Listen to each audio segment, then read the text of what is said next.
of the United States of America, and to the republic for which it stands, one nation, under God, indivisible, with liberty and justice for all.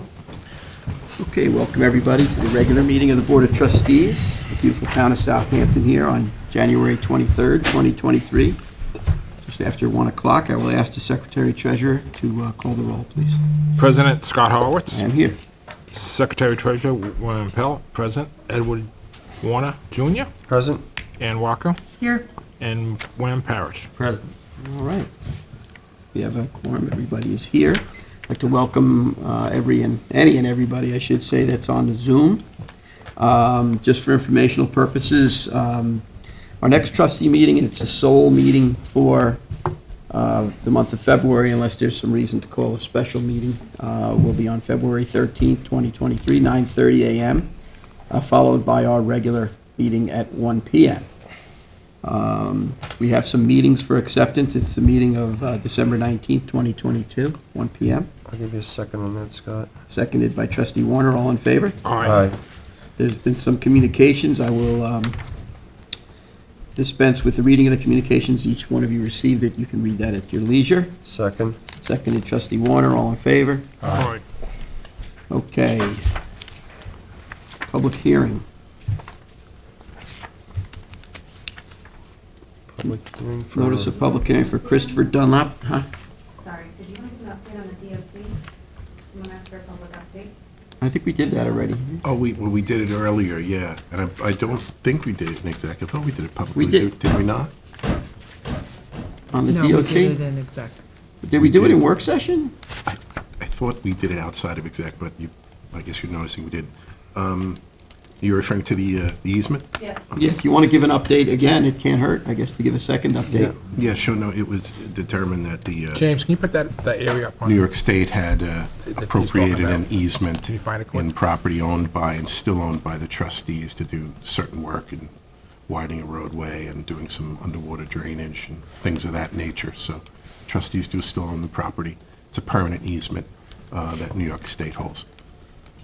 Right, and the board is going to send an advisory letter to the state. It's right up on the... Yeah, the board's going to officially send an advisory letter to Thank the you. state with any and all concerns that the board has that need to be considered for any drainage work, culvert work that's going to go on there, and we'll be working on that, Yeah. right, very shortly. Just for public's knowledge, it's the headwaters of Hayground Creek, and the culvert goes under 27 and heads northerly up to almost to the Atlantic Golf Course. And it's utilized, it drains all the upland waters down into the Mecox Bay. Yes, and the Department of Transportation refers to it as Southampton-Bridgehampton SH 1789. That's their project name and number. So if anybody in the public wants more information, they can reference that. Absolutely. Thank you, Mark. You're welcome. Thanks, Mark. All right, so we have public hearings, right? Public hearing for Christopher Dunlap, 7 Trends Lane, Hampton Bays, New York, Suffolk County Tax Map 900-347-1-1.5, body of water, Shinnecock Bay. A second for the opening. All right. All in favor? Aye. Aye. Okay, public hearing is open. I see we have Mr. Clay Cofield already chomping at the bit here. Absolutely. Do I get more than 3 minutes this time? Well, you're the applicant, correct? Yeah, you have to So explain to you the- should take the time that you need right now to say what you got to say relative to this applicant. Make sure you state your name for the record, Okay. and sign in, follow the protocols. But Clay Cofield, representing Christopher Dunlap, in the matter you just stated, for a installation of a pier ramp and float in front of his property. At the last meeting, I presented a very short overview, and the biologist was not here that day, and I was not given any information about what what was going to represent at this meeting or give testimony to, and I was wondering if he could tell me what he was going to say at that meeting last time, if he was there. Is that appropriate? Yeah, I only have one concern, which I was just gonna just put on public record. But do you want him to finish, or you want me to? Why don't you finish? Why don't Clay? you finish, Clay, and then we'll answer the questions in Sure, the we'll- order. we'll- that we- Oh, I was just curious what the concern he had. All right, Okay. James, you want to? So the only concern I had was after the site visit that Trustee Welker and Trustee Warner had with me with the staked location, there was presence of aquatic vegetation within the scope of the work. Small part. Let me show you. So as you can see, the aquatic vegetation in line with this is the proposed float location, and if you go south, you can see it under here, and it goes straight back. The proposed location goes straight back, so that's the only concern that I have, is that there is presence of aquatic vegetation according to your regulations that it should not be disturbed. So it's up to the trustees whether they want to allow it in that location, or if the construction in itself will not disturb that that aquatic vegetation. It's not much, but there is presence of it. Okay, I'd like to address that concern right away. That's what you're here. When were we had several stakings out there, and I'm wondering which ones these were. Were they the latest ones They were the that final. correspond to the survey, the I latest believe- survey? Yes, they were the latest ones you gave us. Could you go back to the one with the vegetation that was there? Uh,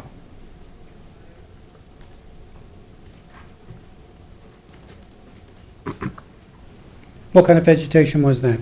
It appears to be eelgrass.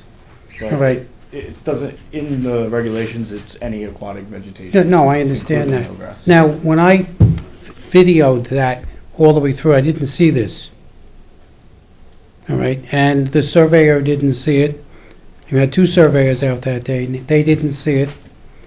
And subsequent trips out there, I didn't see it. I don't know, it's there, obviously, but it wasn't there when I was there. And I can attest to, I even had Ernie Spellman go out there, and he didn't see it, so I don't know what happened there. Now, when you did that, you were straight off the beach and that? Yeah, I mean, you can see where the line is. I can see where the line With is straight there. float, let's see, we can. Let me see if I can zoom in here. So here are the stakes on the inside. On So the inside, you can yes. see this section right here, the darker area Right. is the vegetation, You so. got All right, some so to it's, this I side, missed too? it. Though- Yeah, it and then appears I to have, be some over I have here. the video Right. missed it also, so. Could you thread the needle there somehow? Does that not? Well, I mean, after Ann was there also, I was there. Okay. I've been there several times, well, more than several times. Looking at the docks that are currently in the area, the three that are to the south, Mhm. neither of the docks to the south nor the to the north have floats or ramps. So we had just given them the catwalks.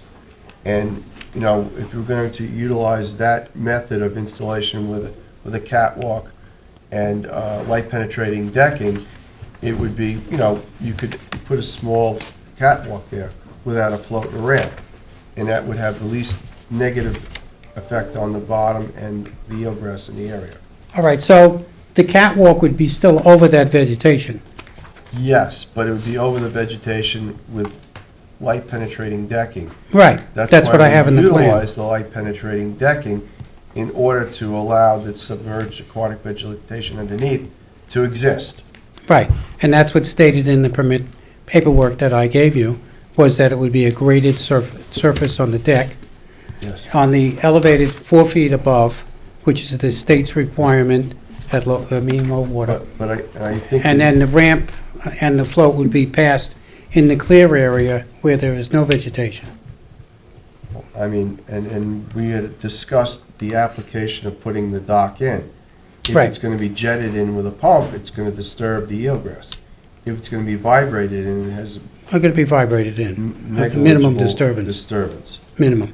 So, I mean, those are my concerns as far as the ramp and the float in that area. I don't think it's a proper area for that. I think just a catwalk like we have done in the past, it would be consistent with what we had permitted in the area in the past. So my question is, whether or not the ramp and the float go in, are they going to affect the bottom that's there? Well, I mean, there is eelgrass very close to where this, There's none in between those stakes.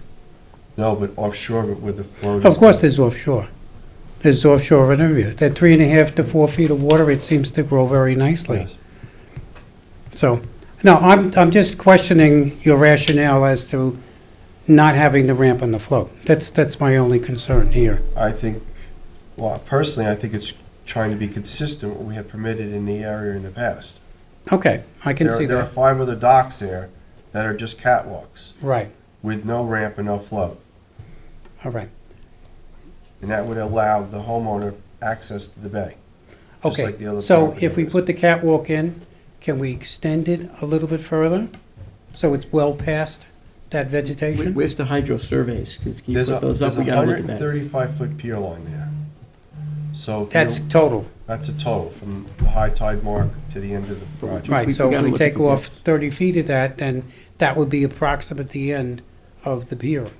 Yeah, I mean, if there's, I mean, I just need to get to usable water which would allow you, if we extend. without prop dredging. If we eliminate the ramp and the float and allow for a catwalk to go out to the end where the project is currently being discussed, yeah. that'd be Okay, so that would be acceptable, but, Let's look at this, let's look at the hydro. Is this survey. the current Where's the? plan? There's about two, I would say so, We need yeah. to see the hydro. there's about 2.5 feet of water there, both times I was there, Can you zoom in on that? 2 feet, yes. Please, 2.2. and then just go to the, See, there's a- Right, 2.5 feet in approximate where the float is. That pretty much stayed right there, 30 inches of water. Right, so where you hit the 30 inches, yeah. I need to get to the 30 inches, anywhere in that, I don't have to go out all the way. So what's, So I could probably go out 120 feet and satisfy all concerns without having That'd be to, almost identical to the last permit that we had given. but that, them, out 130 feet? 120 feet. I thought you said there's 35.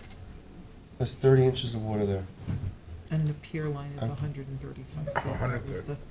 the- Yeah, that's the allowable, So where you hit 30 Maximum. inches, he's at where? Right there. 100 feet, a little over 100 feet, right? 107? No, Yeah, 100 feet is 120 from feet. here to the end of the float. That's 100 feet. It's 100, so where it hits 30 would be the inside of the float would So 80 be feet. under 100 feet, which is fine with the pier line. 'cause the pier Yeah. line's only 35. So if we So- gave them like a 90-foot dock, then you'd be able to anchor the boat at the dock or tie the boat at the dock and not have issues bouncing off the bottom.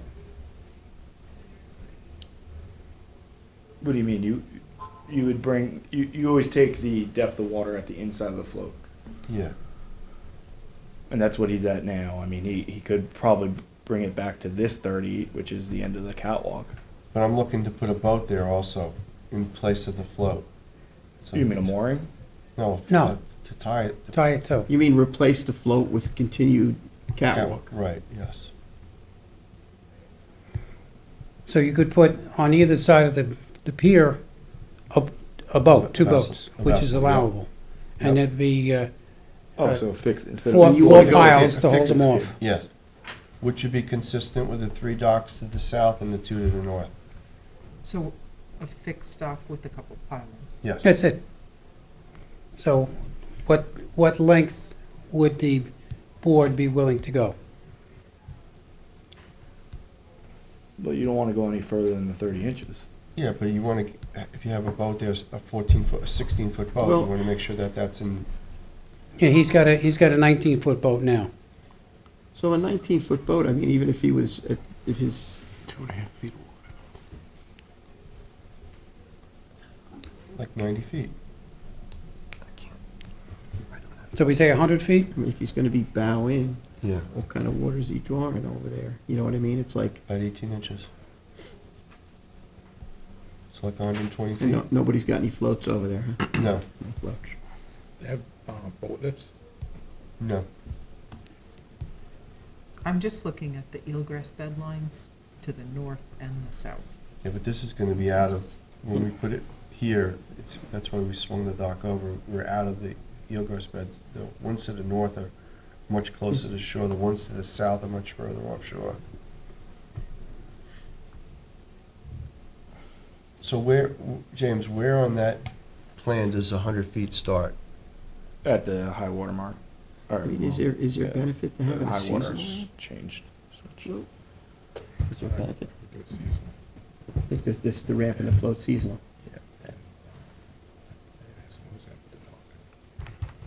I'm just trying to be consistent when we have in the other docks. I'm just wondering if there's benefit for that, you know, the ramp and the float getting out of there for the winter time and just, you know, leaving the That's what I was just gonna go with. catwalk the same side, you know, go like his plan, you know, aside from it, you know, the four other docks there, he's meeting the test and he's ramping the float are seasonal, so it's getting out of there. I mean, I guess you can go that way too. You know, that it's getting out of there entirely for the winter and totally out of harm's way, just can't store it in a wetland, it's gotta be. No, it will be taken away. Right, so I mean, I don't, you know, if you're gonna go with that length of disturbance, you know, is it an advantage for the end of it to be seasonal, Where it's just completely open 3/4 of the year. correctly? That's a good way of looking at it too. It may be some merit to that, of going with the plan that he has. Probably safer to tie the boat up, and, it's going like. Also limit the size boat you're gonna put in there. Yeah, exactly, you know, All right. Does That's- that protect the eelgrass? Because I'm still concerned about the eelgrass, because this is one of the only areas in Shinnecock Bay where there is a You must plethora have put a of fence up, because eelgrass. when the guy comes in the boat, he's gonna, you Tear know, it up anyway. He's gonna tear it But up. that's why I'm saying if you limit the size of the boat, then that therefore And then limits you the put that in the depth. cover. Well, then that's good merit to what his plan is with this, seasonal, what is it, 6x20 float that you have Yes. on there? I mean, you know, if you're gonna be considering, taking the catwalk the full length, then there may be some merit to the seasonality of what he's proposing. How about chalking it just to make even more assurance that it won't be banging on the bottom? Can do that. If you go with, are you gonna go with like an easy dock sort of a thing, or the plastic, what are you going with here? Usually, wood, easy dock, it's got a little more shading. I You're gonna mean, go with the pods, and you're gonna go with. yeah, Okay, so then you could do chalking with that. absolutely. So then, I don't know, for what you're trying to do, consistency in the lengthwise, consideration of the proliferation of eelgrass there now, consideration to the size of the vessel limitations, I don't know, it seems as though you're on your way to, Chalk it and have it as seasonal float and ramp? what do you think, Clay? I'll go with that. Would that go, James? Well, wait one sec. Does that still take into consideration the high degree of public use of this beach? Well, I don't The think, I public think you're is outside gonna of be that. able to walk above the dock, because the dock There's is. 20 feet. There's a lot of, we were there, there's a lot of exposed beach, which is landward of the high tide I mark. think chalk in there, it's not a good idea, because the wave is Okay. gonna catch it up. Because that beach is really heavily used by the public. Right, so, Yes. so maybe like Trustee Pell just brought up, he's concerned that the wave fetch in that area may create an issue with the chocks themselves. So I don't know what the engineering thought process is behind, You mean on the float stops? yes. It's just a 2x6 or a 2x4 laid across the the 4 piles that hold the float in place. And when it gets down to that point, it rests on them just like that. So But you- when the waves hit it at low tide, it's gonna act like a breakwater. A 2x4? Not much. 2x6. A 2x6? Because you're not gonna have much water there. You should have The stops would be at 2 feet. 2.5 feet. 2.5. Well, we could be 2.5. I would put it at 2 feet. And that way you still can get in the boat without jumping down Yeah. at low tide. Maybe 2 feet And you at can the still get in the bottom. boat without jumping up at high tide. I've used them in the past and it works very nice. And there is no scoring or scouring underneath those things because there's still enough water there. So you're gonna be 2.5 feet off the bottom, then the dock itself is 2 feet. So you're gonna be Unless we go to a thinner type of float. pretty hard. So You mean which would narrower? the ones that you mentioned, the plastic ones Yeah, would like be the thinner. plastic can totally, Yeah. I mean, that area does get, it's a pretty wide open area over There's a there. lot So of you're that. gonna Yeah. wanna, Yeah, what there's a you're lot of gonna pitch wanna there. do there, you're gonna wanna make sure it's, engineered to withstand the rigors of. Oh, that. absolutely. I mean, obviously, when you get a major storm, all bets are off, no matter Pull it- what kind of pull it planning out. you do, but, you wanna have some good consideration here, Well, the other pier I put in at 11 Lighthouse Road was on 12-inch piles. No float, no nothing, and that hasn't moved, and that's really built very well. Yeah. So that's the same construction will go into this Well, one, 12-inch piles, 12-inch piles. 10-inch, 10-inch pipe. what is our We could go regulation? 10, but the only thing is, we're now in a warm set of weather years, thank goodness. And, but now in 20 years, when this thing is still going to be there, it's going to be the opposite. And I remember back in the 80s where all the piers became roller coasters because they were short and thin piles. So. Right. If you want sound engineering, where the thing is going to stay for the life of it, of the tropical hardwood, you gotta go with a little bit wider. They gotta be jetted down to the point, or they gotta be vibrated in at this point. And then the other apparatus would be there. And in the wintertime, you can take off the two poles, so the two stops that hold the float up when you take the float out, and there'll be no scouring. When a boat or two boats are there, you do have scouring underneath the boat. So, and that's a greater impact than two 2x6s. So you have to consider, and they're higher than the bottom of the boat. And the boat's moving up and down. The boat's moving up and down, you get a suction things, it's moving back and forth, the water is going underneath in both directions. Right, you're gonna need stamped engineer plans to even get the approval anyway. So relative to the structure, and what you're talking about, it's gonna have to bear a seal for the engineering, right? I don't usually do that, but if you need that, Yes. we can get it done. Yeah, that's our regulations. So are we good on that then? If you're good on that, Eddie, it's your area, you've Yeah, okay. done a lot of, I mean, if it's gonna be a seasonal dock on Chalks, it should be fine. well, I don't know if this dock's not gonna be seasonal, it's just gonna be No, the no, ramp just and the the ramp and the float. float. Right, the ramp and the Sorry. float. Sorry. And you said Whatever's the movable piles can to be taken off. vibrated Yeah. To avoid any Disturbance. disturbance Right. to the existing aquatic vegetation. Right, Correct. So And you could just update that on the cover sheet. Yeah, I'll update the cover sheet, send it to you and the with new limit, plans, and I'll have them stamp, an architect stamp, good enough? Yes. Okay. limit on the size of the boat, where does that go? On the permit? I don't think Is so. that You can't really, covered in? No, I think you- limit the size of a boat. That's been our past practices. I know that for a fact. I think it's You self-limiting. can't do it that. It It's is, the water down. you can't have a large boat in that area. The depth of the water there is gonna be the determining factor on that, A of what you really can 19-foot boat do. would be about as big a boat as you can put there. He's not changing boats, he's very happy with the boat he has. Yeah, it's, So, the only other thing that's unclear is how far am I going out with the float? The 130 feet well, no, I think, No. what do you have now? What's on your plans now? Plans would to have- 130? 100, I would, the plans that you have now are, 100. so it Total works though, 100. no? Okay, Let's look at your It gets- plan. It all looked right, like it no, all no, you're worked. right, Yes. It 100 gets feet. to two Yeah. and a half Yep. at the inside. That all worked, of the that whole plan That that I works. saw up there before Yep. seemed to all work, so. That's good. And just to clarify, sorry, James, No, go ahead.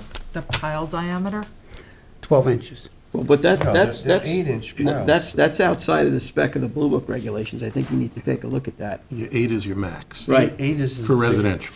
For residential, 10 and for 12 for commercial. commercial exposure, I think, for like, You want me to go to I 8? think, well, you gotta Yes. look at the Blue Book, because you gotta stay within the That's- spec it's of 8-inch. of the those are our regulations. regulations.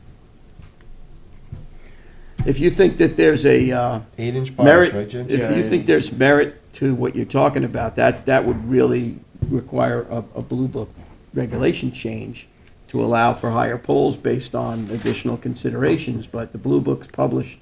So the pier piles will be 8 inches, 8-inch diameters. and the float piles and the Everything would be 8 inches. 8 inches. the pier piles are supported, like a bridge work. The other piles stand alone, and they take the most vibration, twisting, and with the boat and the float. And their 8 inches will work their way out. Well, could you maybe take that consideration into the length of the piling that you're using and Yeah. drive deeper in? I can put 40s in. I think that's what you're gonna have to do. I think based on the current regulation, I think you're gonna have to take a look at the length that you're using and use a longer, Yeah. vibrate a longer piling in there so that it gets a good grab. All right. And I think that's what you're gonna have to do based on the current regulations that are there. All right. The only other thing I want to add to this is that I've done extensive questioning of the people on the beach, and they seem to be happy with the area being cleaned up, with all the brickwork taken, most of it taken out, and now there's only some really large pieces, and I don't think he's capable of taking them out, like I said last time, without a permit, because there will be some disturbance to the wetland area there when you take them out. And there will be an increase of beach erosion once they're removed. So any loose brick will still be removed. I did do underwater analysis or sediments work there. Didn't find any clams. I interviewed 2 clammers who had been going by, and they had empty baskets. So when they worked the whole shoreline, they said this is the worst place for clamming. Fishermen I've interviewed, surfcasters and stuff like that, all had empty bags. So there's not a lot right off the beach that is happening here. And other than the eelgrass, Right. there's a lot of scouring in there, and it doesn't get to be rooted Well, that easily. Couple things. I mean, relative to the fishing, I mean, dependent upon, If you time got of the further year, where fishing the- as well. where the bait is and what's going on, you could have a great day there catching fish. No, I'm talking about the shore area. This Well- is where the people were I- off the beach. I get it, I'm talking about the shore area too, you know what I mean, depending upon the time of the day or the month or whatever, depending upon the bait and what's going on. Well, I You found that closer to the bridge was more, better chances of getting Well, fish. Yeah, but it's a dynamic. It is, it The other is. thing is, obviously, you don't want to get involved in something that's going to create an exacerbated erosion condition. You don't want to get involved in that. So you got to be very careful with, removal of these pieces that you're talking about, Yeah. if it's going to create, No, there's no more, they're very large. Yeah. you What he can't- did was just make sure that the foot traffic didn't break their ankles walking Right. across this I get it. minefield. You don't, but when you're saying that, if you take some action or whatever, it's gonna, you don't wanna do that. You No, don't no, we're wanna- not. Yeah, right. No, You gotta that's, be I'm careful. just stating the You should reason stop why he's while not you're gonna ahead. Right, exactly. go any further. We're gonna hold this until we get all the plans and stamp plans. So that was one of my questions, maybe from Mark, is how to proceed, because I know it's come up in the past where changes have been made during a public hearing. What's the process of whether renoticing it, or if the trustees are... Well, it's within the trustee's discretion to do either, to renotice it, which I suspect you may want to do, and also to have the Why do you plans. suspect we would wanna do that? I mean, we're just, So the the pub- project is still what the project is in general scope. It's just a matter of tweaking some of the minor aspects so that it fits the Blue Book regulations. Yeah, It's not that's- gonna change. No, that's fine too, and that's the other way the trustees have gone in the past as well, Open till- which is to keep it open and to have the plans revised to, Yes. Right, to show the... we would just leave it the open until, updated yeah. specs. Okay. And this would be held at the next meeting, Yep. Yeah, that'd be the February. 13th, the 13th, So at we- 1 o'clock? 1 Yes. o'clock. Okay, And then you could have your stamp plans, you could Yes. have everything exactly Yep. to where, the board has provided commentary, relative to this. That's fine. okay. All right, You so good? And you seem it like you want stays to the same length? The piles are gonna be smaller? Yes. and it's going to have stops, The piles are gonna be regulation. Regulation piles, 8 inches. and perhaps longer, to accommodate for your The- scenario. Yes, the end ones will definitely be Well, longer. that's, you're gonna, right, so you're gonna have to work that out with your engineering. Right. And the max height for that above, I believe, mean high water is 26 inches. Right. It's usually a half to a third, depending on who puts it in. Right, just take a look at the Blue Book, make sure you comply with those regulations, that way you don't have any issue when George shows up to do his inspection. All I wanted to say was, is there anybody else? What section are you talking about in the Blue Book? Section 51. 51. Yep, for you, 51B, that's residential. Yes, if there's anybody else in the public, you raise your hand if you want to speak on this particular application, I'll recognize you. That being said, nobody's raising their hand. Zoom, anybody on Zoom, Charles, that wants to opine on this application?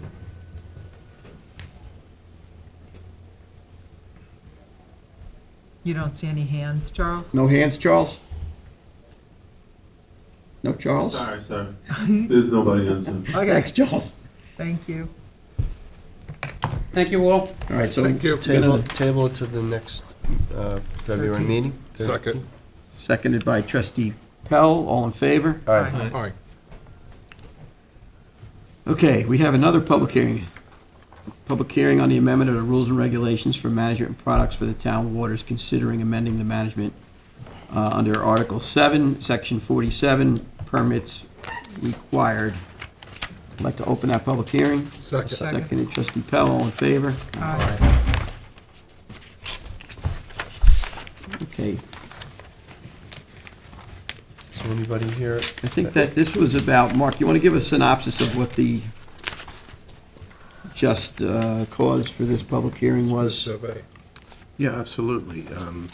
The trustees had come to the conclusion that it would be better for the people of the town of Southampton, the freeholders and commonalty of the town of Southampton, if they didn't have to submit twice stamped plans before a final decision was made on a permit, if no changes were made to the initial application, to save them money.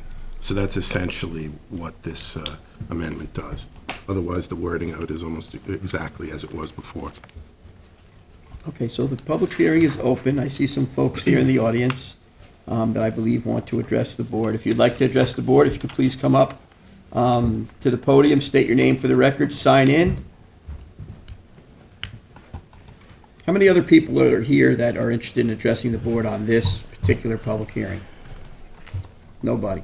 Charles, before I get started, is there anybody that's on Zoom that wants to address the board for this public There's hearing? no one on Zoom. Thank you. Floyd Carrington. My name is Floyd Carrington. I'm a licensed land surveyor in the state of New York. I have been licensed since September 3rd, 1976. I have some concerns about your changes in the rules and how they affect state law. What I would like to do is have these handouts signed in. It's enough for everybody at the table, plus one for Joe in the back. Thank you.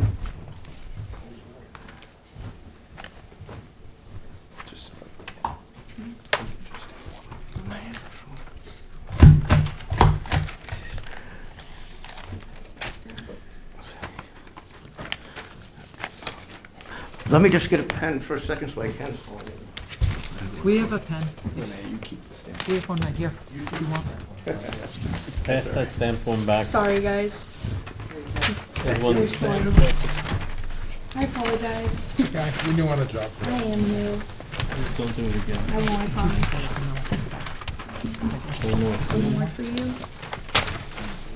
Thank you. You got one for me? Thanks. Is there one more? Oh, yeah. Oh, yeah, sorry. Here you go. Who needs it? Thank you.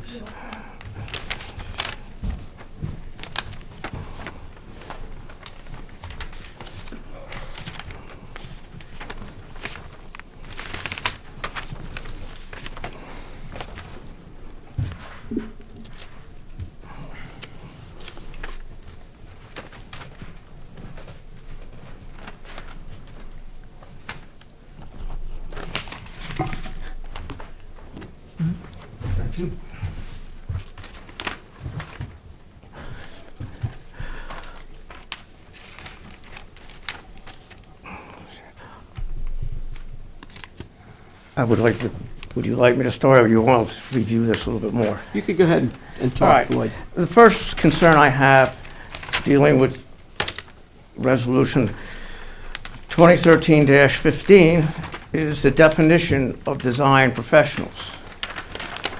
In the New York State Education Law, Rules of the Regents, Part 29, which deals with professional misconduct for all 40-some-odd professions in the state, under Section 29.3 is the definition of design professionals.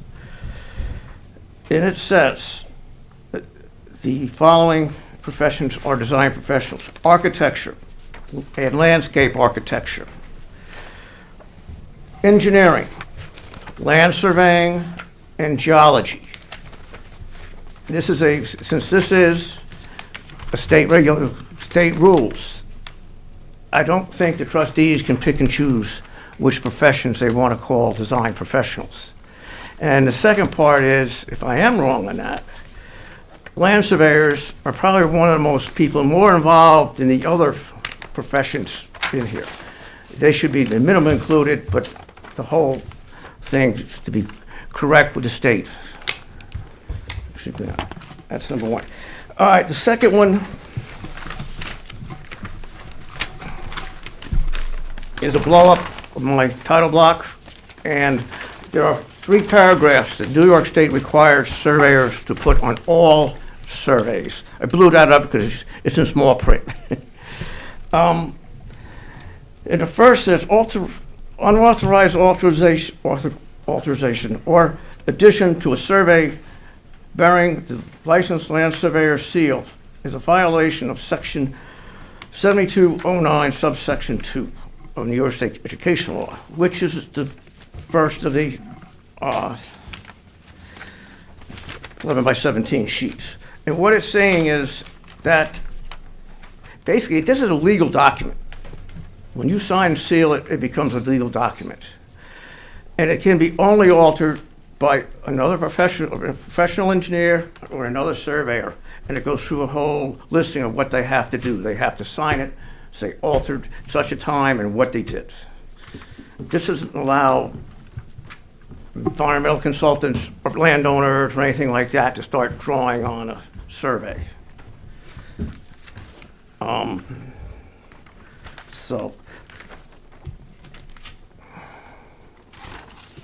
So then it gets into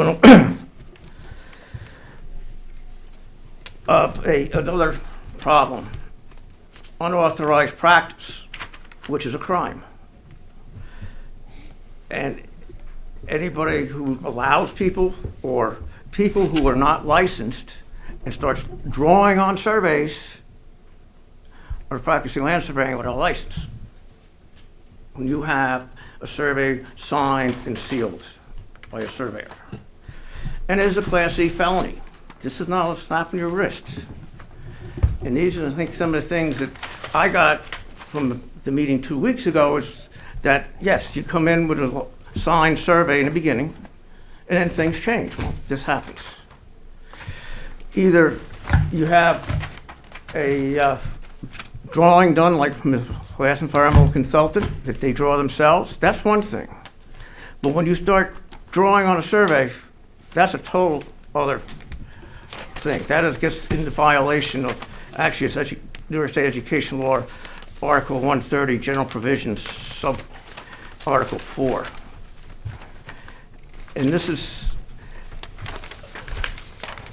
something I've seen a lot of. And it concerned me when, at the last meeting 2 weeks ago, when you're saying, well, we're trying to save people some money. Well, it's really, you're breaking the law to do that. Very simply. Now, the surveyors probably involved 90% of the time in here for the stuff that comes in front of you. Engineers, maybe once in a while. But to allow an environmental consultant or allow the homeowner, well, let's do this, let's try that. It's not legal. I mean, I think maybe some clarification, Floyd, maybe where we're getting off track, is nobody, what the board's trying to do is prior to there being a resolution passed to grant a permit, because plans are adjusted from time to time. Like, for example, this last one. Yes. You know, as you can see how there's Yes. something's in the way, there's another consideration. We won't grant a permit. We won't until there is a stamped set of plan. Everything's got to be above board, meaning the survey's got to be 100%. If there's engineering involved, architect, whatever it is, it has to bear the seal of the licensed professional. We're not accepting people's hand stuff. That people were coming with hand stuff like you're talking about. What the board was saying, we don't want handwritten stuff. We want things that have the seal of a professional on it before we will issue you a permit at that final work session. In other words, if you're gonna come in and we're gonna just talk about this, but you're not going anywhere until you have those stamped plans. So, Go ahead. May I? yeah, So when they first adopted the regulation, the first regulation, this is an amendment to the first one. The trustees adopted it as upfront when the application is accepted, that all the plans have to be stamped by an engineer, architect, design professional. We got a lot of feedback from the consultants that we go through a lot of changes through the application process, and that it's cumbersome for the applicant to get stamp plans in the beginning, even though they know that the changes may be made, and then they have to get them re-stamped based off of the changes. So what they're trying to eliminate here is they're accepting the application without stamp plans, but getting those stamp plans before approval. So if any changes throughout that process are made, then we know that the trustees are approving plans with stamped engineer professional or design professional. But That way it can get approved and go forward. The But the survey's- survey is already stamped. The survey will survey's be stamped. stamped already, but if there's any changes made to that survey, it would have to be stamped again, essentially. right. By Basically, what you whoever's- have to do is modify the survey, because you're gonna have. That's correct. It's so crazy. That's correct. Exactly. And That's whether correct. it is, having to come back, the words I remember you saying exactly, we want to try to save the people some money. Whether they come back to a surveyor or they go to their consultant, it's going to cost them money. Right. But So- with But not accepting them with stamped upfront saves them the money, because they can submit the plans without stamp, and they can go through the process of recreating going through the changes and then getting them stamped later on in the session before it gets approved. yeah, we can't, in our blue book, we can't accept permits, new applications without an up-to-date survey. So the survey is I set. understand, So it was if- afterwards. that Yeah, so, I was so, talking so about. if it's changed, they're gonna have to go back and have that resurvey fixed. Right. Right. The plan of how the dock's being built, that could change. That could change This on is the true. survey. So- I all understand, Yeah. but when we were talking 2 weeks ago, Scott had said, we're trying to save the people some money. Yeah. Those were his words. And that is something that, it really made me look into this and see what all, this is a legal document, and Right. if you want to come up, or the client comes back and says, okay, the trustees say, this is what we finally settled on, put it on the survey, fine. Yeah. Go ahead. I have no problem with that at all. That's exactly right, because, we're looking at the hydrographic surveys, we're looking at the aquatic vegetation. Yeah. We're getting recommendations from other regulatory authorities and other people in the village. Conservation Board, for example, will opine, and we'll say, all right, you know what, there's some merit to that concern, let's shift this over 10 feet, but it still has to go back, and all the paperwork has to be done properly. Survey, engineering, landscape, architect perhaps, if there's a substantial native vegetative planting plan. We wanted to tighten that all down, but we also recognize the fact that there's a lot of you know, we've had some public hearings that have gone on for months, and there's all kinds of changes to plans, and every time you know, you're hitting these people. But what the board said was, listen, before any official action is taken, all the paperwork that James has to look at before it comes to the board is all with the proper seals and the proper stamps by the appropriate design professionals, you know, when we've finally locked in on that process of this is what's gonna be permitted, legal document. Okay. You know, This so, is- but Joe's got something to say too. Joseph Lombardo, Special Counsel. If you'll recall, there was a complaint made about, I believe it was like $500 each time a stamp has to be put on by an engineer or somebody. That was the genesis of this change to try to save some money. Certainly not to violate the education law, Floyd. No, but it's happened a lot of times. People aren't familiar with the education law, and they think they're doing right, and they're not. See, we're trying to underline what you're saying Yeah. by mandating that there's a seal, because in years past, there's been really nothing of the sort with the exception of the surveyor. Yeah. You know, we were talking about, you know, chalking plans, and, you know, Trustee Pell's raising a concern about how's the wave fetch gonna have on that. And I'm saying to the applicant, listen, your engineering's gonna have to account for this. We're getting into the size of the pilings. But what the board has, you know, resolved to say is at the end of this process of back and forth, there has to be the appropriate Yes. seals on those plans, respecting the same exact thing that you're saying. We're on the same page. Where we didn't want and where we were getting pushback and complaint is, you know, Special Counsel Lombardo was saying is that, yeah, at times these are moving targets, and every time that Yes. target moves, it's another $500. You know, and we kind of understood that, but also respected the fact that before any official action is taken, there has to be seals. Yeah, this is, and may I request that in your definition of design professionals at land surveyors, at the minimum, and land surveyors and geologists are also there, so it matches the state law. Okay, so trustees, Special We can add that Counsel, into it. Assistant Town Attorney, what do you, is that? Of course, the trustees could add to the statute's paragraph that states licensed design professionals. We have it as engineer, architect, or landscape architect. Trustees would be within their discretion to also add geologist or someone else to that list. But the New York State, if you look at the New York Public Education Law, there's about 40 different professions listed, one of which is midwifery. And here, the statute says it's the job-appropriate New York State licensed design professional.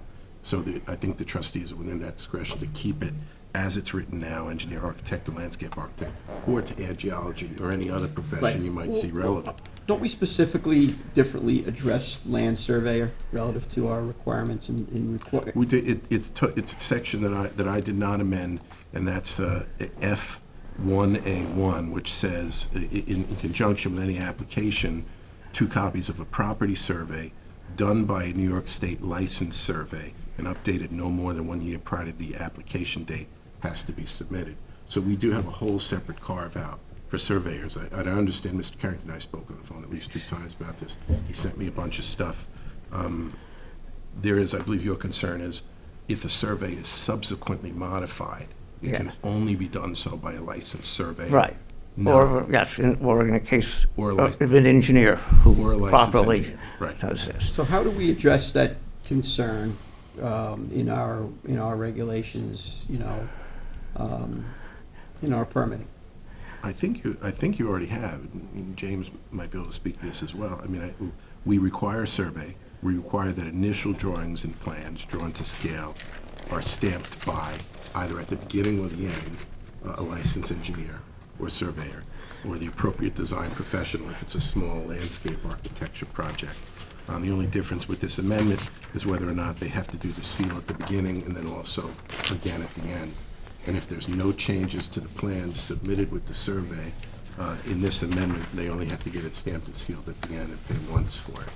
Right, so I think, I have seen surveys that have the side profile of the drawings on the survey. They have been submitted, you guys have approved those, so I don't know if that's where you're going with that section, but it is a, you know, it is something that we've received in the past. If you guys feel that, you know, you'll keep accepting them as a surveyor draws the plans up and that's stamped by him, then maybe it should be added as well. If you're gonna be approving a survey with a side profile of plans on the same survey. How would we work that out and satisfy the, you know? If they're, no, please, Trustee Walker. I was just gonna say, we broaden the scope of design professionals, right? To include Or what you've noted. Yeah. right, or require that surveyor stamp again at the end if there's any changes made to their survey that was Right. submitted initially. Yeah, I would say that they don't have, like, to Floyd's point, you know, if you're just conceptualizing, like, oh, I think I could put a shed here, you know, whatever, but then using that document, you know, further without a stamped plan is not appropriate. So I think that it has to be done. Any of that sort of stuff has to be then back to the surveyor. Right, and there is a procedure for that in the law. It's the surveyor or engineer actually signs off that change is made and they stamp that, so. So is that clearly spelled out in our regulations? Or, I mean, I understand it's in his operational mode, but is it clearly spelled out? No, it never has been, and it wasn't the subject of my amendment either, but that's something we'd certainly address. I think that's a good point, though, that he brings up because of the fact that you do have the back and forths going on. And I think that before we accept something that's been manipulated by whoever, it should, you know. I mean, I don't know, Special Counsel Lombardo, if you have a commentary on that, but You have to- you gotta stand up. I know everyone's comfortable in those seats for whatever reason. No, I mean, how do they do it in the building department? I mean, if somebody is putting on a proposed shed, they're gonna spend another $1,500 for a survey to put on the proposed shed when they make the application for a building permit? You know, if the idea was to save money, you're not. No, I'm not saying, that's, they charge for, if the guy wanted to put a shed on his building permit, it's $1,500, Floyd. Well, if he has to do another survey. Right. Well, it gets to various different things.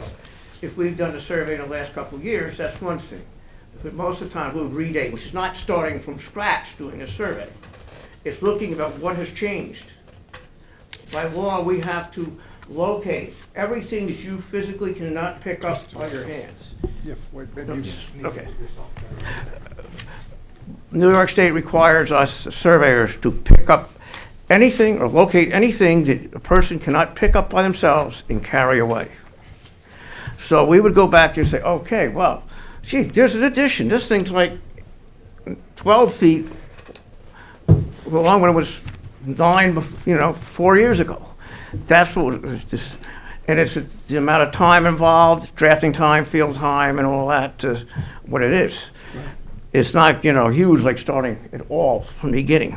Right, the board, when you get into like being budget conscious with people, you don't want to supersede what actual state law is relative to altering the document. It was just through the course of, manipulation of a project and figuring out where it's going to end up. And then at that point in time, whatever's done to surveys, whatever's done to plans, obviously has got to conform to state law. Right, and if you want to go back and forth with people and they've got sketches and things like that, and once you finally get it, they come back to the surveyor and have him put it on there, that's fine. Yeah, or we can just have surveys submitted, as the statute has now, it gives 2 alternatives. One is as part of a survey, or 2 as independent of the survey. Okay, so if it's And independent of the survey. we could change the plans without having to go back and get the survey. But once the survey is touched Altered. or doctored anyway, Right. requires that professional to sign off Okay. with the words altered by. So that's another way to kind Okay, of keep so it. we've got that accounted for in the regulations of what you're saying. Well, I think as it's written now, yes, I suppose we could be clear on it, although I still think it's pretty clear now. You think it's clear? Because we're talking about initial drawings / plans drawn to scale, submitted with a survey or independent of one. But what's not clear, and I think this is Mr. Carrington's point, is in the practice of it. The people submitting and the environmental people who come in you'll need to know that if they doctor the survey, if they make changes on the survey itself, it's going to require a subsequent stamp by survey. Right, I later on. think that's- So they should change the plans only if it's their desire to not have a survey. I think that's what needs to be cleared up, Yeah. quite frankly. You And know, you know, when permit you have application. somebody like Mr. Carrington who's been surveying for how many years? I got started full-time June 17th, 1969, after I graduated from SUNY Delhi. Right, so let's say like half a century. Yeah, a little bit more, but go ahead. Okay. You know, and he has some excellent points and recommendations. I think you certainly pay attention to that and take what you can into consideration. And certainly you want to abide by standards of the profession and law. So, You know, maybe we could change, or I don't think it requires a change in the amendment, but it may require a tweaking of our permit application paperwork so that people know, submit your permit with the survey independent of the plans, and that way you can You're not in make violation. changes ad nauseum to your plans. You want it to Yeah. go back and get it of the survey stamp. okay. Okay. Thank you. Thank you. Thank you, Mr. Carrington. Yeah, I was just going to say that we're a little bit outside of the scope of the public hearing, but Mark resolved the issue. Thank you.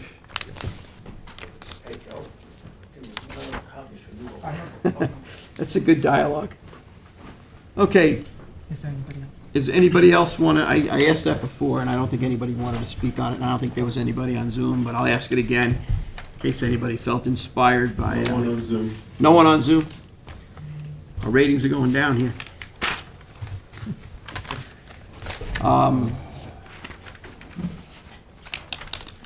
Okay.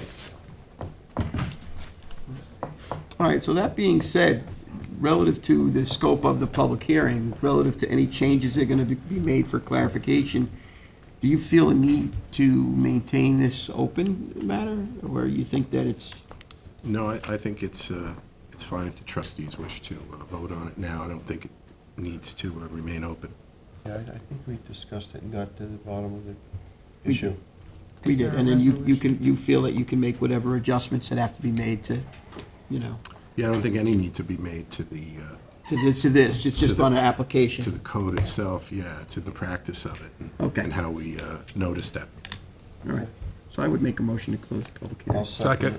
Seconded, trustee Warner, all in favor? Aye.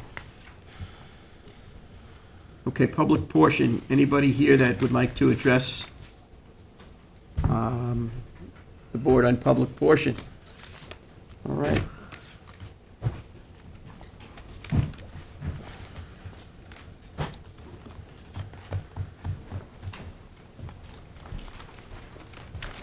How is everyone? Thank you. Happy New Year. Happy New Year to you. No.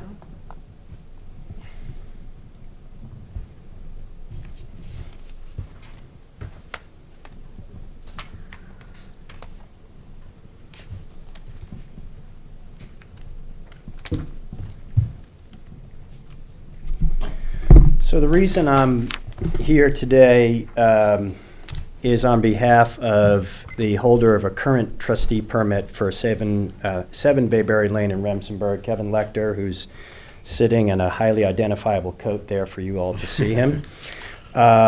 We obtained a permit for Kevin a couple of years ago for pretty straightforward in-place bulkhead replacement. This is a property that sits at the corner of the canal and the bay. So the west side of the property sits along a dredged canal, bulkheaded canal, and the south side is facing the bayfront. I have a whole application here that hasn't been submitted, but I'm going to dump it on James. So let me just hand it up to the board quickly because it has, it can remind you of the,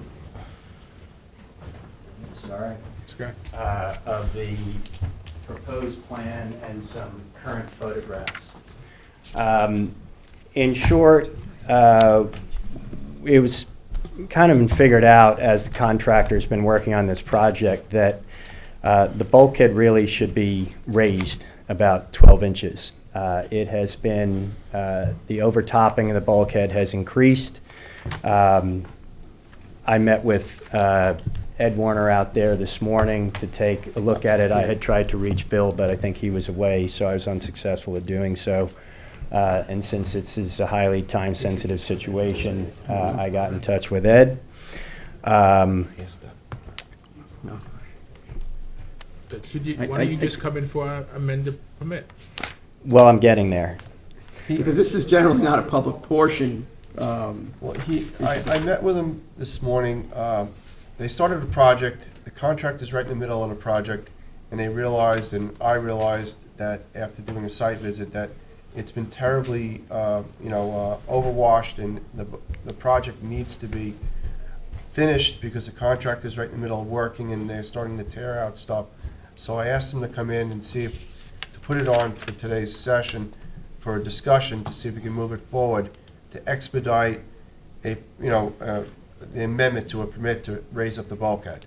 Right, so Everything's all torn apart there, so if it's not done within, we get another storm like we had Christmas, it's all gonna wash into the So creek. what do you think, Ed? You think it's fine? It needs to be Okay. raised up. So I'm fine. Really, If Ed thinks it's I fine. mean, I went up there today. Yeah, so He we can has just move it pictures along. documenting it's completely Yeah, so you destroyed. All just right, want so- to put it on for next week? Yes. Well, look, there's a couple of issues that we have to kind of expedite working through, especially after the last storm rolled through with the surge. There's some broken things. Yep. Let the board, because this is really not a public portion type of thing, but I hear what you're saying. I understand. James, we're going to have to look at some plans. You've submitted plans for modification. Yeah, and that's, I just wanted to be clear, Scott, and I don't mean to interrupt you, but to Bill's point, we did everything as quickly as we could that we knew you were going to tell us to do. And the permit is up in March. They think they would be done anyway, but basically, we put together an application to modify the plans for this 12-inch raise and to renew the permit, provided current photographs, and an updated project description, and that's all in that package.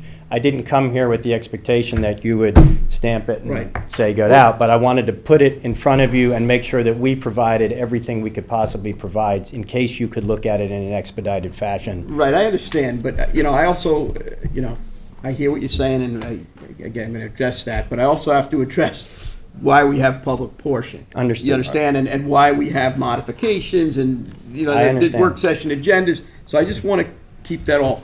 That being said, there's a couple of other applications that got storm damaged and everything that really time is of the essence. And I had a conversation with our environmental analyst early this morning, and I think what we need to do is we need to pull these kind of emergency situations based on what's going on and pay them the proper, attention that we all need to, and then whatever we need to do to facilitate, we'll adjust. If we have to call a special meeting, That's up to the board. that's what I think is what we have to do. I'm telling you, as the president, we need to do that. We need to pull this, we need to look at them, we need to do it with urgency. We'll all get around the table and we'll figure it out. And if we have to call a special meeting to move these things because there are special circumstances, really, that's, I think, the proper way to handle these things. That last storm that came through did a lot of damage to people, like as if it was a hurricane. And if you don't get started on these things with materials and get labor and everything, it gets away from you fast. We recognize that. We're going to do everything that we possibly can, so. That's all we can Let us ask. That know. was Okay. why I was here. Is this stamped already? Have you Stamped? final stamp on this? Engineer stamp? or- An engineer stamp? Yeah. It's just our usual plans. All right, well, You're You gonna need need an that. engineer's. you know what? This is why. Let James look at this for a day. Yeah. Let us look at this, Yeah, and if then there's he'll call you. anything additional that's needed, we'll get a hold of you Yes. of what we need or any tweaks that have to be made. We still have to run through our program. Let us look at, decipher this. We'll get back to you as soon as we possibly can. We understand our urgency, and not only yours, but other applications that we have We'll for take care of it. We'll look at specific it. reasons, okay? Thank you, Scott. Thank you Thank for you, the board board. for looking at this. Would it be appropriate for me just to say thank you very much? You have to go to the mic, please. I'm Kevin Leichter, and in my capacity as administrator of my father's estate, I'm the applicant. And I just wanted to say that the urgency here is partly the storm and partly the fact that the men are in the water, and they've been in the water working on this project, and it was not until last Thursday, that we realized that it could legally be raised because we had been under the impression that it couldn't be. It's just really, the overtopping that happened on December 23rd was really significant. And it's going to keep happening, and I'm afraid for the property long term, and I want the, but I'm also afraid for these men because it's taken me 2 years to get saved up for this. They have to finish this job. They have to move on to the other job, and that's also a reason for urgency. So anyway, I know this is a little irregular, and I just wanted to say thank you so much. Thank you very much. Taking care of it. Thank you. Okay, is there anybody that wants to address the board, public portion? Yes, I can.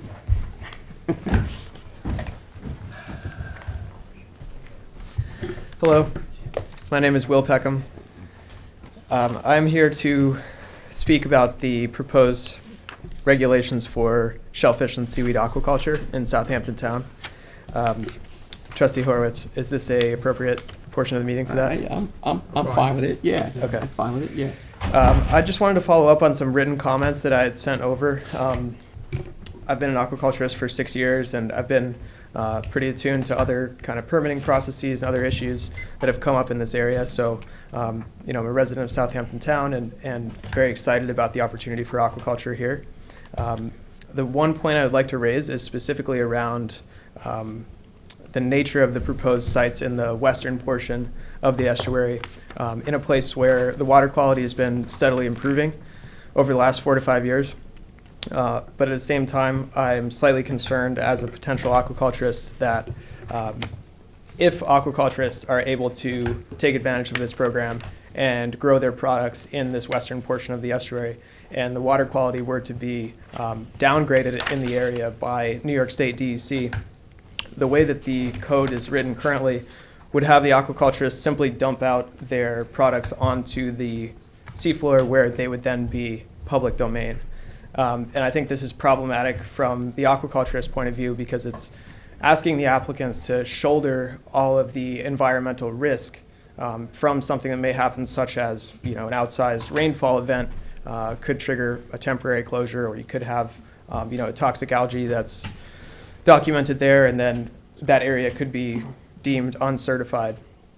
I think that there are several potential pathways to rectify this issue. One would be not necessarily making a conditional closure of that area, also something that triggers the applicant having to dispose of their property within 72 hours. So let's say that this were to be a transient event with the water quality. If this area, the western portion of Shinnecock, were to be open again on a seasonal basis, perhaps that would give the aquaculturist a chance to go and then sell their product, recoup some of their initial startup costs, as well as all their labor and invested time selling seasonally in the winter. Another possible avenue to rectify this issue would be having a second set of relay sites somewhere else in the estuary that would not be used by the aquaculturist as a part of this program, except in an event where the sites were deemed uncertified and the aquaculturist could potentially take their products and move them to a relay site in certified waters for a temporary period of time while they would be able to sell them there. The underlying issue is that it takes a long time to grow these products, and an aquaculturist could very well have 18 months and tens to hundreds of thousands of dollars invested, only to find that through no fault of their own, but due to the environmental degradation, their farm is now unmarketable. And I think that just puts a lot of risk on the aquaculturist, and it might create a scenario where if that were to happen, it could really put a damper on the program's long-term viability. That's a good point. Obviously that's why we're here. The trustees. Consideration. Yeah. Trying to, aside from the aquaculturists, but the local baymen. If you have degraded water quality in the bays, it sure puts these people right out of business. It puts us all in a bad position. So, what's the state regulations on these? It's all going to be in certified water. Right now, it's certified. We don't have a crystal ball to tell us that they can be uncertified. They have been closed temporarily in the past couple of years with red algae in the springtime, but that was only temporary. So, you know, like Sag Harbor Cove, and there has been countless other bodies of water closed with the the Alexander algae. None of us have a crystal ball knowing when, if this is going to happen. Sure. Right now, we're offering them to be able to utilize the sanctuary area in western Shinnecock Bay, which is completely certified. None of us can tell if they could become uncertified. I mean, I believe the state does monthly water quality monitoring, and as far as I know, that water quality hasn't changed in the past, 20 years. I could be misremembering. I think that area was closed maybe like 5 years ago. Yes, with the red algae. Right. Temporarily, And- up to the bridge, I think, Yeah, right? and that was only a season, that once the water warms up, then it's recertified. Right.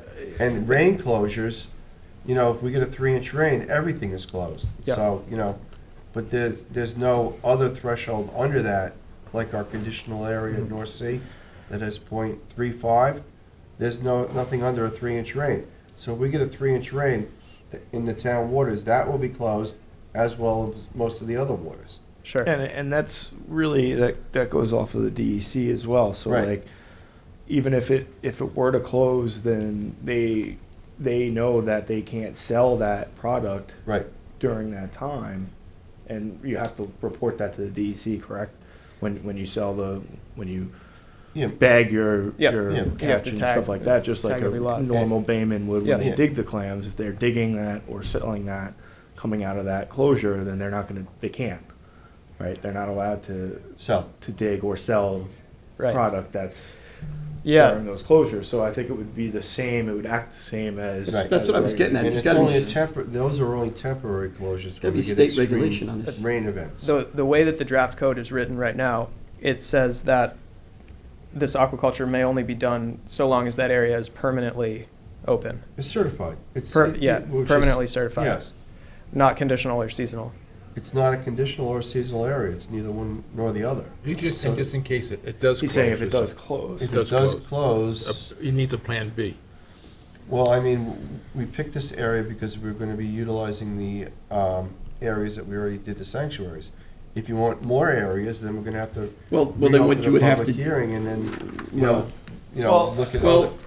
I think because it's separate, so the locations are a separate resolution. So if say this area does close to, even if it's seasonal certified, the trustees have the ability to change just the resolution and not the aquaculture itself, the regulations itself. They can change the location. So if that does come up, then they can say, all right, we're closing these areas and we're going to move them outside this area in these proposed locations, which are now certified areas. And Yeah, we'd have to revisit and look at other revisit that. areas. So that, Right. I don't think the trustees are saying just drop your whole, Aquaculture. your whole Business. business. But I think the trustees have the ability to then Yeah. move it Well- to Well, a that's certified. a- actually that's what the draft code says. It says you have 72 hours to dump the shellfish onto the bay bottom. Okay, well, I mean, what do you think, Mark? Just to clarify, I'm sorry, it's I not a can- draft code, it's actually adopted, just to clarify for the record. I didn't see Okay. 72 hours. where's, I never, no, I don't remember. is that a state regulation? No, that was in the code that I received at the meeting on, what was it, the 9th? I never. Where's that code? I Who- never. who you draft that, Joe? Can you come up here, please? No, I never remember that even being Well, discussed. before you go, Yeah, did you, yeah. hold on, did you look at these locations also?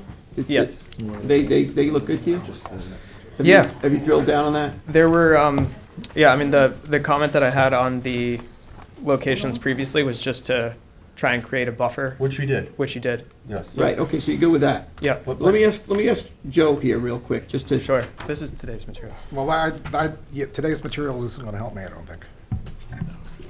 I don't remember any discussion about Is there, I know dumping, there's state regulations governing. You can pull that up, right, Linnea? What Will's Will, I referring don't- to? That was never discussed at any of the meetings. I don't recall writing anything that said 72 hours, so. Is that in the state's, This was at the 9th. No, I read on the document and I took it to be frightening as an No, aquaculturist. I would never expect, if it's uncertified, you would still be able to keep your stuff there, and hopefully it'll be recertified, whether it's a rain Let's test make sure we're all, or a algae closure. let's make sure we're considering the proper Yeah. information here first. It's something, Joe, because I Joe, have you it wrote pulled this, up. right? Yeah. And you're not recalling that. Do you want? I'm not recalling it. No. Was the code changed significantly since that January No, 9th it's been meeting? no changes, and Ed would have caught if I put something like that in, he would have caught. Yeah, that would have been, because that's why we picked this area. Wherever you want to. But I know Well, I there's other gotta- regulatory authorities that opine on this, right? Yeah, but the Regulations, Yeah. state laws. Will, do you remember where it was, if you Yeah, can, yeah. when we're scrolling through? Right there. Right there. Oh, I see 718. Oh, who says it up? It's underlined. These surveys, safe coverage. All equipment contained.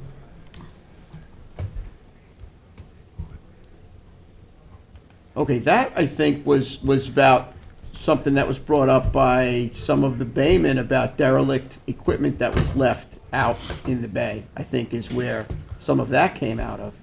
But that point, point D, explicitly talking about if it's decertified by DEC. So that doesn't have to do with site abandonment. I think that's what their concern was that I got, not about, No, I don't. I remember, one of the baymen, when we were here, we could go back, was Derelict, concerned yes. that there were areas where gear was just left, where they just abandoned it and it was just left, and they wanted to find some way to make sure Yeah. that that wouldn't happen. But I don't think, like, you're talking about a different scenario, and thank you for bringing that up, because there's a difference between a temporary issue to work through Yeah. and somebody that's gonna just abandon their venture and then stick the trustees and everybody else, all the stakeholders in dealing with abandoned gear. Yeah, no, the intent, I remember us having Yeah. a brief discussion, but when we talked about decertification, we talked about an area being totally unfit for any Yes. production whatsoever, not temporary because of rainfall or anything like that. Right, so is there clarification that can, Well, we would have to amend it, that's well, simple yeah, well, enough I to do. think that, to Will's point, I think that, there should be clarification of what the intent was, so that you not end up in a temporary. I'll write up the amendment and I'll Yeah, I mean, notice it for a public The intent hearing. was to have all the aquaculture done in certified waters in the areas where the sanctuaries were. Right. And as far as rainfalls and stuff like that. Sure. It's some same protocol as the regular baymen because they're in the same areas, but Yep. they're sanctuaries. This was never, ever intended to be, I don't even know where this came from, and I went over the. No, Okay. our point being, if the waters wouldn't be decertified, they'd just be temporary, it would just be a The temporary. temporary closure. uncertified, and then when they got the rainfall clarified Right. as far as testing, or if it was a red algae and the water warmed up and the algae went away, then it would be recertified. As opposed to decertification where the land, or the grounds would totally be No. unproductible. Yeah. But with that said, he's saying if it is decertified, that you still don't want them to just drop everything there. You can take that out of decertified. But I think that we just got off, Right. I think we just got off in the weeds here a little bit, because this is under the section that says deployment of equipment, and it's talking about retrieving equipment. And the issue and concerns that I heard brought up during the public hearing was from baymen that felt that we got stuck with abandoned gear for whatever reason. And I think as this got crafted, it ended up getting whatever, but to your point, there needs to be clarification here. Yes. That's my view. On two fronts, too, with the decertification and the gear. Yeah. Like in two different areas. Yeah, I mean, I think it's definitely positive to have the applicant, post a bond in, sliding scale, whatever it may be. A lot of other jurisdictions will do that to prevent the aquaculturists from abandoning the site. That's relatively best practice for the industry, so definitely do that. You don't want a bunch of gear left out there. What I just want to make sure is that folks aren't stuck having to dump their valuable shellfish and that's not seaweed. the intent of this at all. Yeah, okay, No. Yeah, we can clarify that. great. That's why these areas were specifically selected to be outside of any closed areas. Got it. So to clarify, we would Joe, you would have it ready by the February 13th, the amendment? I'll have the amendment, but you're going to notice it for a public hearing. Yes. So Right. you're not going to have it until March. It's okay. I think that's okay. I think, Notice will go on the 13th. Notice will go on the with 13th. proposed language for a hearing on the first meeting in March. right, that Okay. time frame I think works. Yeah, March 6th. I think it's, Notice of it's, adoption for that first meeting in March Right. as well. Because no one's gonna do aquaculture, they have to still be vetted through the DEC and the Army Corps and a whole bunch of other Right. agencies. Yes. It's a long process. And this is a, Yeah, right? even if you were to submit your permits to DEC and Army Corps and Department of State and everything now, it probably wouldn't be viable to start growing there for this year's growing cycle. Yeah. So it's more important to get it right. And I appreciate you. right, that's good. Yes. Yeah, to your point, it's an investment, it's a lot of work, it's a commitment. And the same thing with this program that everybody worked on. So, and again, it's, we're gonna be some more probably adjustments or modifications that occur. That's kind of a natural process, but I'm kind of recalling the discussion and what the intent of, especially when I see it listed under deployment of gear. Yeah. But thanks for bringing that up, that's a good clarification. Absolutely, thank you. Thanks, Will. Thank Take you, care, Will. Will, thank you. Thank you. Okay. So we're through public portion. Is there anybody else that wants to address the public first? Anybody on Zoom now, Charles? Perfect. All right, so let's go to applications for permits, because I know we got to get through this. I think we have a little bit of an exec session that we got to do after this as well. So, go ahead, Edward. Trustee Resolution 2023-17. Mark, this is the one that I met with you with the agreement that needs to be. And one of the road address needs to change, correct? Yeah, so Yeah. why don't we table this until our next meeting? Okay, Can we table it? we can. Yes, Second sir. that, all in favor? All right. Okay, let's Trustee table. Resolution 2023-18. This is first renewal for permit GP 000346 SGI Marinas LLC, 50 West Water Street in Sag Harbor. I'd like to approve the renewal. Second, all in favor? All right. Aye. Trustee Resolution 2023-19, renewal, again, first renewal for permit GP 000347, again for SGI Marinas LLC, 8 West Water Street. I'd also like to approve the renewal of this. The project was done in 2 different areas of this marina. so Second. this is- Seconded, trustee Warner, all in favor? Aye. Trustee Resolution 2023-20. It's the application of Neil and Marguerite Griffin, 14 Cricket Path, Remsenburg, New York, Suffolk County Tax Map Number 900-380-1-27.01, body of water Pearson Canal. Second on that? Seconded by trustee Warner, all in favor? Aye. Trustee Resolution 2022-348, resolution authorizing program sites with GPS coordinates. These are the sites that we had discussed at multiple meetings as far as aquaculture sites in western Shinnecock Bay. Do you want? Real quick, I believe that we're still waiting. We sent the new locations to Stony Brook. Okay. And Cornell, So and we're still waiting for them to weigh in on the location. have we heard back from the Bay Constables at all about these? I believe we did. I don't have that exact. All right, why don't we table this until the next meeting? That way we'll have all of that information in correspondence, It's not okay? ready to go, I'll second the table. Okay. All in favor? All right. Aye. Okay, we've got trustee resolution 2023-21, recall and amend resolution 2023 TRUS-13, authorization, the continuation of retaining the professional services of Joseph Lombardo for legal consultation. Whereas on January 9th, 2023, trustee resolution 2023-13 was adopted as follows. Whereas the Board of Trustees would like to continue to utilize the services of Joseph Lombardo for non-litigation matters, including but not limited to representation as needed, pending legislation, negotiations, and trustee board meetings. Whereas Joseph Lombardo proposed a reduced rate of $100 per hour on each matter decided to, whereas the Board of Trustees Resolution 2023-1 requires no authorizing resolution for any expenditure in excess of $1,000. Therefore, be it resolved that the Board of Trustees hereby authorizes the retaining of professional services from Joseph Lombardo in the amount not to exceed the budget. I'll second on that, Seconded, Scott. Trustee Warner, all in favor? Aye. Trustee Resolution 2023-22. Recall and amend 2023 TRUS 14 to authorize retained professional legal services of Joe Lombardo for liaison attorney for the board with transition counsel. Be ready.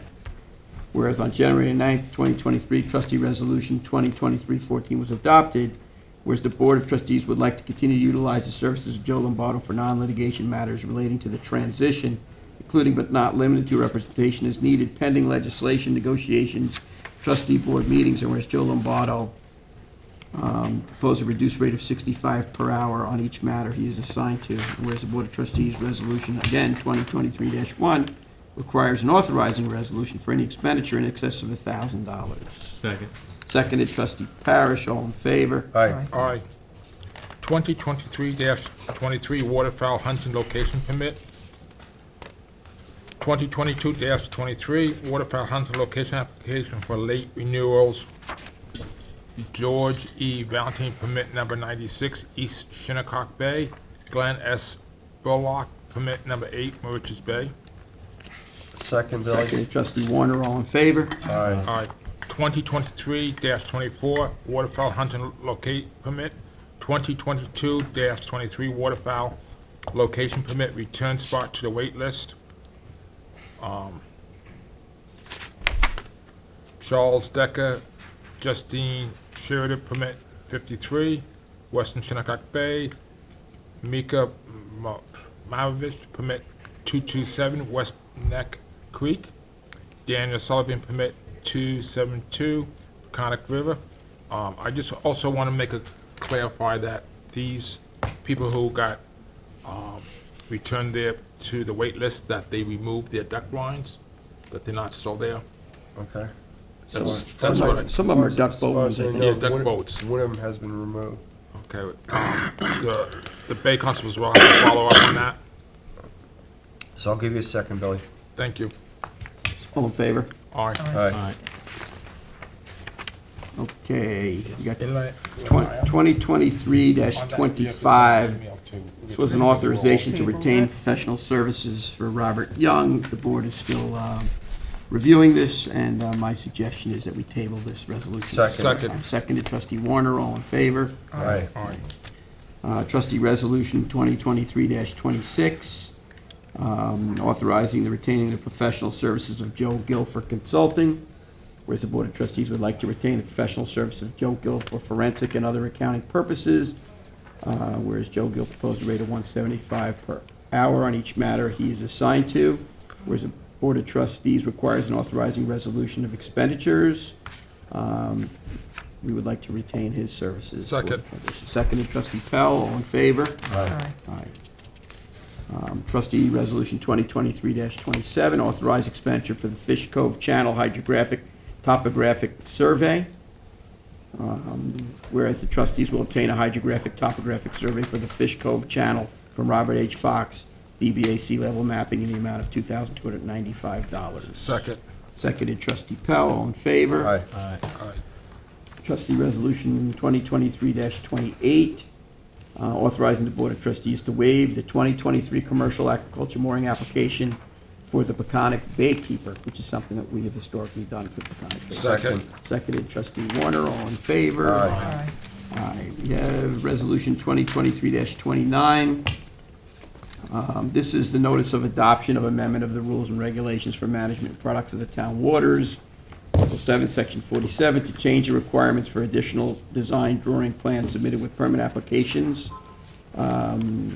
Whereas we held a public hearing on January 23rd at 2023, and the intent is for the town of Southampton trustees to desire to update the rules and regulations in our Blue Book to require that the initial design drawing plans submitted with permit applications do not need to show the original stamp or seal of the New York State licensed design professional.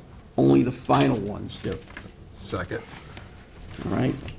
Seconded by Trustee Pell, all in favor? Aye. Aye. Question on the motion.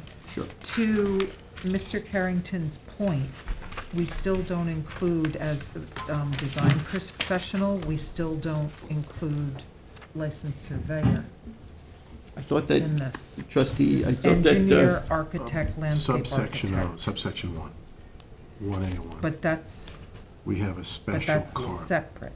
It is separate, yeah, they meant it to be separate, because we're requiring a survey, which we always require, and then design plans separate and apart from that. and you Whether said that you were gonna pick up the clarification on the permit application to make sure that it was in compliance with New York State law. Yes, I have no doubt that it is now, but just for clarification. Correct, yes, absolutely. clarification. But, so my question, I guess, is, are we in line with New York State law when we're saying that design professionals include architect, landscape architect, engineer, surveyor, and geologist, if we limit it to engineer, architect, and landscape architect? I do think it's within the trustee's discretion to come up with their own list. They're not saying that one is no longer a profession or adding one that isn't. But if the trustees wished to add one or two more or numerous ones more, they could, including geologists or geology as the profession. Because, James, to your point, sometimes surveyors have plans on their, But that's covered under, he's Under saying the that's first covered one. under the first one, that Okay. they have to have stamp plans from the Okay. surveyor, so the that's surveyor's, good. surveyor's already covered in that other. Right, I thought this But was. it's under the design Right. professional then. Right, he could fix what his concerns were clarification-wise on the application so that people understand that they can't just be drawing on the survey. And us accepting that, they have to follow the state protocol so that they're within the confines of the law. But that's not an issue in this, it's an issue for clarification on our permit application. Okay. That's what But- my understanding was from Assistant Town Attorney.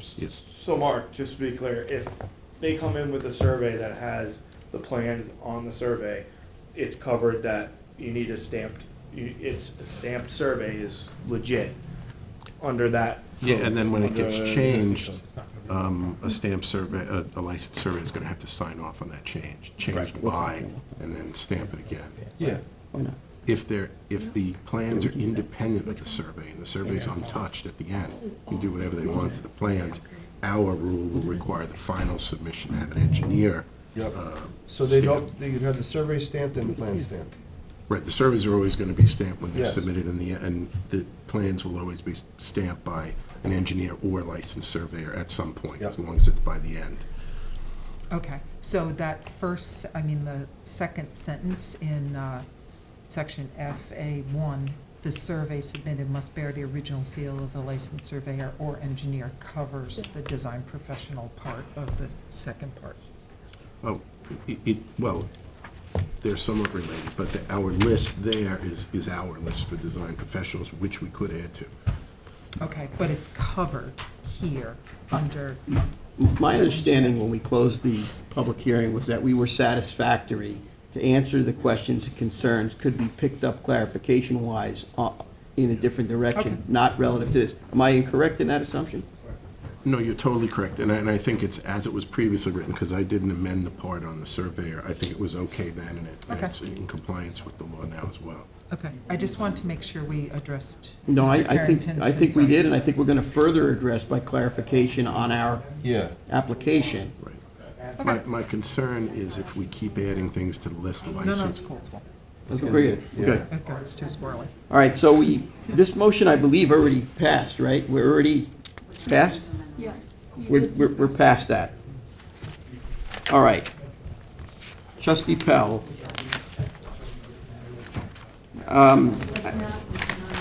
I would like permission, all right. I would like permission to walk on a resolution. Looking for a second. Second. Seconded, trustee Warner, all in favor? Aye. I'd like to walk on a resolution that's in addition to the warrant. No, we're gonna do it different. We're going to do it different? I just made a motion to walk this on, Okay. to get a permission from the board to pay this bill. Is that not acceptable? Yeah, go ahead. Okay, well, I've walked it on, I've got permission. Second. Seconded, all in favor? Aye. I would like to add to the warrant, or a special check, in the amount of $31,948.33 payable to the loss of a Con and Con PC in reference to the Stroud versus West Hampton Dunes finalization of the case. Second. Seconded, trustee Warner, all in favor? Aye. Aye. Okay, now you can resume with your resolution. 2023-30, Budget and Finance, warrant 02 of the 2023. Per recommend the review of the town comptroller, the following vendor payment warrant of 02 has been approved for the amount of $9,654.76. Fisher's Sign, $750. Joseph, $2,000. Loper, $143.96. Mercury Marine Division, $6,319. PSEG of Long Island, $21.80. Westlaw Fabrication, $420. Total of $9,654.76. I'll second that, Bill. Seconded, trustee Warner, all in favor? Aye. Okay, I know we have an additional executive session. I know it's been a very busy day. Is there any further discussion for general session that has to go on? Because I know we have more executive session that's got to get through. Is it appropriate to mention the water lily bid that's open now?